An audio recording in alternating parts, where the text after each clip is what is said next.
In 1944, as Europe burned, the U.S. Army had a secret weapon. Not a bomb, not a new plane, an entire 1,100-man army. But this army never fired a single shot. They had no real tanks, no real artillery. Their only weapon was imagination. They were the Ghost Army, a top-secret unit of artists, designers, and sound engineers on a mission to deceive Hitler's armies. This is the true story of the greatest show in military history. After the successful D-Day landings, the Allies were advancing across France. But the problem was immense. German forces were still strong and organized. Every attack, every river crossing cost thousands of lives. Allied High Command realized strength alone wasn't enough. They needed an unfair advantage.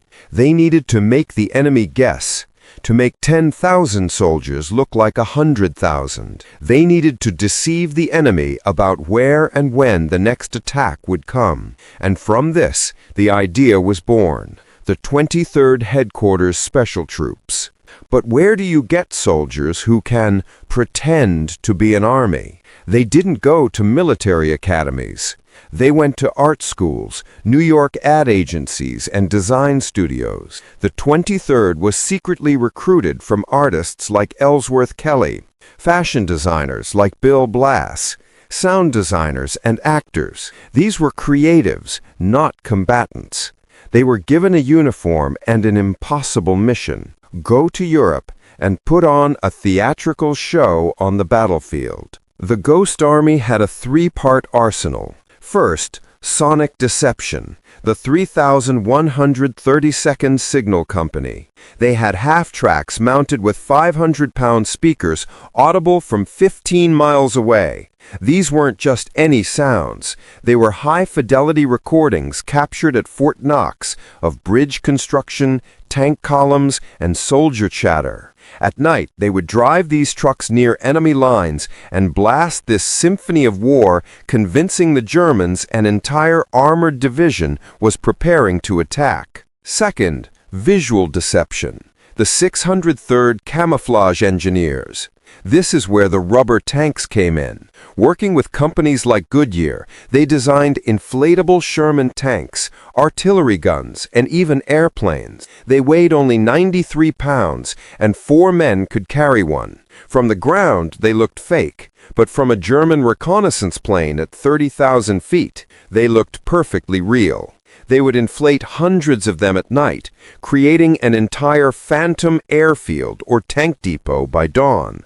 But the artists knew the devil was in the details. It wasn't enough to just inflate a tank, so they would drive special bulldozers to create fake tank track marks in the mud around the dummy tanks.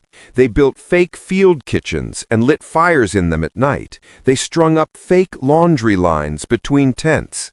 They even created fake divisional shoulder patches for non-existent units, deliberately wearing them in local cafes to be spotted by spies.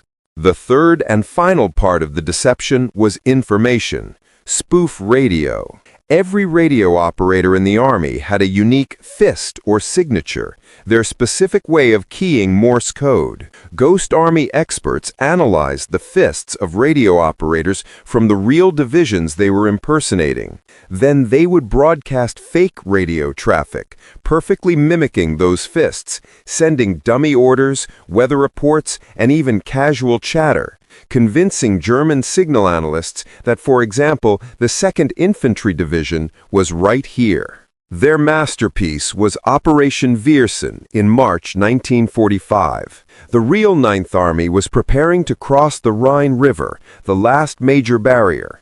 To draw the Germans away, the Ghost Army was sent in. For 1 week, the 1,100 men of the 23rd impersonated 2 entire divisions, over 40,000 men. They set up 600 rubber tanks, played construction sounds day and night, and fired dummy artillery. The Germans were completely fooled. They moved entire armored divisions to counter the phantom threat, leaving the Ninth Army's real crossing point almost completely undefended. The operation was a stunning success. The Ninth Army crossed with minimal casualties. It's estimated the Ghost Army's operations saved between 15,000 and 30,000 Allied lives. But after the war, these heroes couldn't celebrate. They couldn't tell their families. They couldn't put inflatable tank operator on their resumes.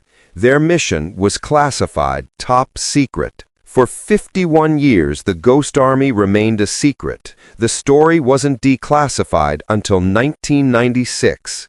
The artists and designers were old men before they could finally speak of their incredible role. In 2022, long overdue, the 23rd was finally awarded the Congressional Gold Medal.